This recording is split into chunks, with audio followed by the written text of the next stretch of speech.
Iran ఇప్పటికే వాడుతున్నటువంటిది Lebanon నుంచి Hezbollah వాళ్ళని, యెమెన్ నుంచి హౌతీలని, సిరియా నుంచి హౌతీ హెజ్బుల్లాల్ని, అట్లాగే పాలస్తీనాలో హమాస్ని. ఇది కాకుండా ఇరాక్లో ఇస్లామిక్ రెసిస్టెన్స్ ఫోర్స్. ఇన్ని తీవ్రవాద సంస్థలు చాలలేదట. ఇప్పుడు కొత్త తీవ్రవాద సంస్థలు వాళ్ళని రిక్రూట్ చేసుకుంటున్నారు. ఎవరినంటే ఆఫ్ఘనిస్తాన్ని. తిండికి గతి లేని బ్రతుకులు చేసి అక్కడ ఆడవాళ్ళంటే కేవలం బానిసలుగా మార్చి మగవాడికి బానిసగా మాత్రం బ్రతకాలి, కనటం దాని బతుకు.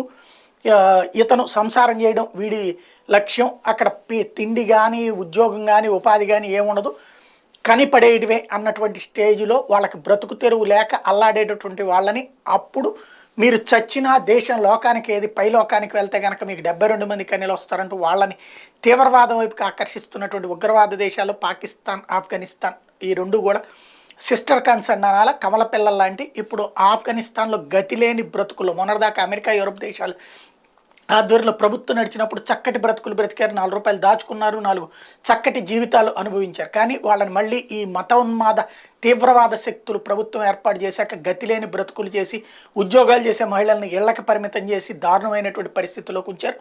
వాళ్ళు మరి రెవల్యూషన్ లేదు, వాళ్ళ బ్రతుకు ఏందో మరి అర్థం కాదు. మిగతా వాళ్ళ మీద పడేడుస్తారు కానీ వాళ్ళల్లో బ్రతుకులు ఎట్లా ఉన్నా కూడా ఏమి సరి చేసుకోలేనటువంటి దిక్కుమాలిన బ్రతుకు బ్రతుకుతున్నారు. ఇప్పుడు అట్లాంటి వాళ్ళల్లో ఉన్న మగవాళ్ళని ఇప్పుడు ఇరాన్ రిక్రూట్ చేసుకుంటుందంట. ఎట్లా అంటే సూసైడ్ బాంబర్స్, ఇజ్రాయెల్ మీద ప్రాణాలు తీయడానికి సూసైడ్ బాంబర్స్గా రిక్రూట్ చేసుకుంటుందట.